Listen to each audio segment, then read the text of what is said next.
Morning. नमस्कार दोस्तों, स्वागत है आप सभी का आज के मुख्य समाचार में। तो चलिए जानते हैं दिन भर की 25 बड़ी खबरों को फटाफट अंदाज में। पर आगे बढ़ने से पहले वीडियो को लाइक और चैनल को जरूर सब्सक्राइब करें, साथ में लगे नोटिफिकेशन को ऑन करें। चलिए वीडियो स्टार्ट करते हैं। आपको बता दें कि यूपी के जौनपुर में शनिवार को मतदान समाप्त होने के बाद वीर बहादुर सिंह पूर्वांचल यूनिवर्सिटी में बने स्ट्रांग रूम में उस समय हड़कंप मच गया जब ईवीएम से भरा एक मिनी ट्रक यहां पहुंचा है। मौके पर मौजूद सपा उम्मीदवार बाबू सिंह कुशवाहा के समर्थकों ने ट्रक को रोका है और पूछताछ शुरू की है। जी हां, ट्रक पर सवार ड्राइवर और अधिकारी ने बताया कि ये रिजर्व ईवीएम है जो वोटिंग के दौरान खराब होने पर बदली जाती है और गलती से यहां आ गई। देखते ही देखते मौके पर सपा कार्यकर्ताओं का जमावड़ा लग गया। जी हां, मौके पर डीएम, एसपी समेत अन्य अधिकारी पहुंचे हैं। सपा कार्यकर्ताओं का कहना था कि ईवीएम मशीन को जिस तरह से बिना जांच पड़ताल के मिनी ट्रक के जरिए यहां लाया गया, उससे ये संदेह पैदा होता है कि वोटिंग की गिनती के दौरान कुछ गड़बड़ी करने का प्रयास किया जा रहा है। कांग्रेस ने भी सोशल मीडिया पर लिखा है कि बीजेपी ने जौनपुर में मतदान को प्रभावित करने का दुष्चक्र रचा है। ऑल इंडिया पीपुल्स फ्रंट के कार्यकर्ताओं और सहयोगियों की चकिया में हुई बैठक में चुनाव में समर्थन पर गहन विचार विमर्श किया गया है।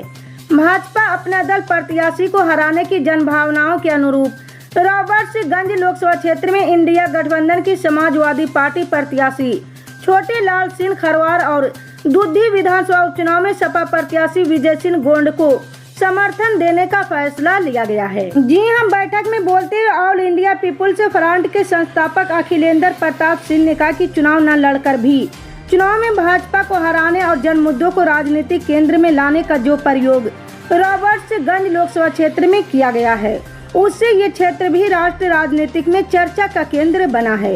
ये प्रयोग माओवादियों द्वारा किए जा रहे चुनाव बहिष्कार और नागरिक संगठनों द्वारा मुद्दा उठाने के प्रयोग से पूर्णतया भिन्न है। इस अभियान में बड़े पैमाने पर जनता की सीधी हिस्सेदारी हुई है और भाजपा के हराने का वातावरण तैयार हुआ है।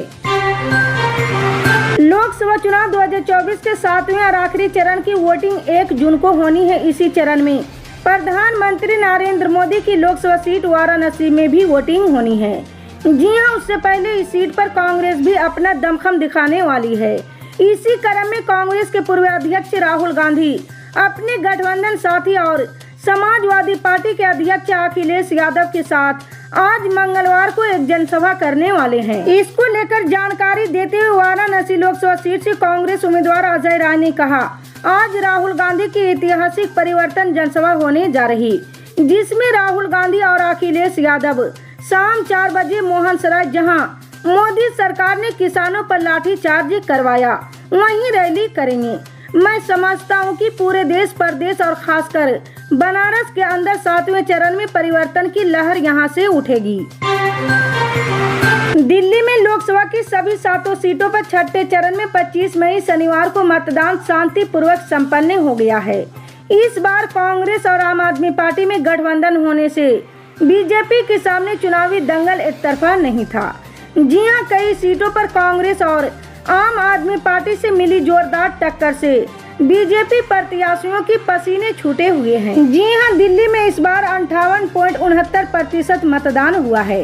पूर्वोत्तर दिल्ली में सबसे ज्यादा 62.89% और नई दिल्ली में सबसे कम 55.43% वोटिंग हुई है। इस चुनाव में जहां बीजेपी प्रधानमंत्री नरेंद्र मोदी के नाम पर जीत हासिल करने का दावा कर रही, तो वहीं विपक्षी दल गठबंधन के साथ साथ दलित मुस्लिम वोटों के सहारे चुनावी नैया पार करने की बात कह रहे हैं। लोकसभा चुनाव 2024 के 7वें और अंतिम चरण की वोटिंग 1 जून को होगी। इसके अगले दिन अंतरिम जमानत की अवधि खत्म होने के बाद दिल्ली के मुख्यमंत्री अरविंद केजरीवाल कोर्ट में समर्पण करेंगे। लेकिन केजरीवाल के समर्पण से पहले इंडिया गठबंधन एक बड़ा काम करना चाहता है। हालांकि केजरीवाल ने खराब सेहत का हवाला देकर अपनी अंतरिम जमानत की अवधि 1 सप्ताह के लिए बढ़ाने की गुहार लगाई है। जी हां, इंडिया टुडे की एक रिपोर्ट के मुताबिक केजरीवाल के समर्पण से पहले इंडिया गठबंधन 1 जून को एक बैठक करने जा रहे हैं। इसमें लोकसभा चुनाव में संभावित प्रदर्शन के संदर्भ में गठबंधन के भविष्य और अगले कदम के बारे में बात की जाएगी। जी हां, इस रिपोर्ट के मुताबिक सभी दलों की इस बैठक में भाग लेने के लिए आमंत्रित किया गया है। ये बैठक दिल्ली में होगी। इसके 4 दिन बाद 4 जून को लोकसभा चुनाव के नतीजे आएंगे। राजस्थान में भजनलाल सरकार ओबीसी कोटे में मुस्लिम जातियों को दिए गए आरक्षण की समीक्षा करने की तैयारी कर रही है। राजस्थान सरकार के मंत्री अविनाश गहलोत ने कहा कि एक उच्च स्तरीय कमेटी बनाकर समीक्षा करेंगे कि किन आधार पर ओबीसी में 14 मुस्लिम जातियों को शामिल किया गया है, जबकि धर्म के आधार पर आरक्षण नहीं दे सकते। तो वहीं राजस्थान के पूर्व मुख्यमंत्री अशोक गहलोत ने इस पर पलटवार करते हुए कहा कि मुस्लिम जातियों को ओबीसी में आरक्षण ओबीसी कमीशन की सिफारिश और पिछड़ेपन के आधार पर दिया गया था। जी हां, राजस्थान में ओबीसी कोटे में मुस्लिम समुदाय की 14 जातियों को मिले आरक्षण पर बवाल शुरू हो गया है। मुस्लिम जातियों को ये आरक्षण 1997 से लेकर 2013 के बीच दिया गया था। जम्मू कश्मीर से अनुच्छेद 370 हटाए जाने के बाद वहां की स्थिति में काफी सुधार हुआ है और इस सुधार का असर इस केंद्र शासित प्रदेश में हाल ही में संपन्न लोकसभा चुनाव में बम्पर वोटिंग के रूप में देखा गया है। जी हां, चुनाव आयोग के मुताबिक घाटी की विभिन्न लोकसभा सीटों पर बीते 35 सालों में ये सबसे अधिक वोटिंग है।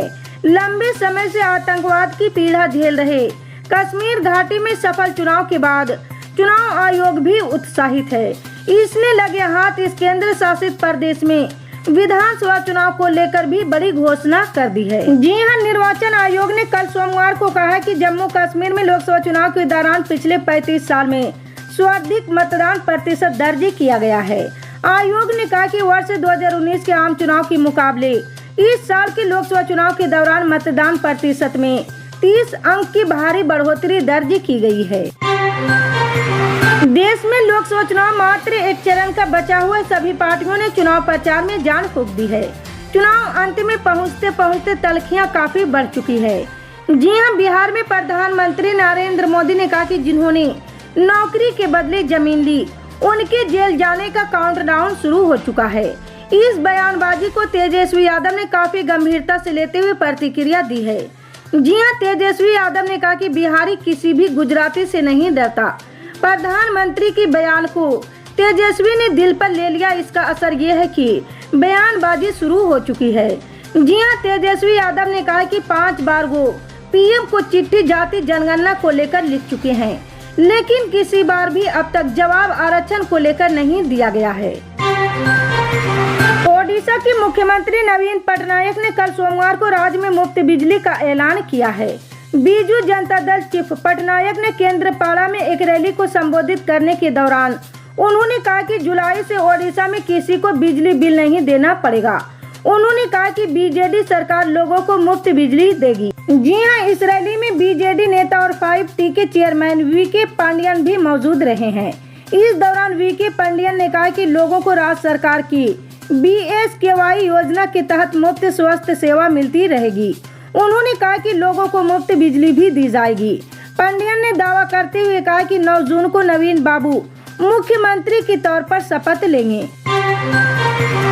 बंगाल की खाड़ी में उठा चक्रवात रेमल बंगाल तट से टकरा चुका है। इसके प्रभाव से कई इलाकों में बारिश हुई। 135 किमी प्रति घंटे की रफ्तार से हवाएं चली है। ये तूफान रविवार की रात 8:30 बजे बांग्लादेश में मोंगला के दक्षिण पश्चिम के पास सागर द्वीप और खापूपारा के बीच आया है। जी हां, मूसलाधार बारिश के कारण घरों और खेतों में पानी भर गया। कोलकाता के कई इलाकों में जलभराव की स्थिति उत्पन्न हो गई है। तूफान से पहले पूरे बंगाल और पूर्वोत्तर राज्यों में आपदा प्रबंधन अधिकारियों और सुरक्षा बलों को हाई अलर्ट पर रखा गया था। चक्रवात रमल के कारण कोलकाता में एक व्यक्ति की मौत भी हो गई। जी हां, बंगाल के राज्यपाल सीवी आनंद बोस ने राजभवन के टास्क फोर्स के साथ क्षतिग्रस्त क्षेत्रों का दौरा भी किया है।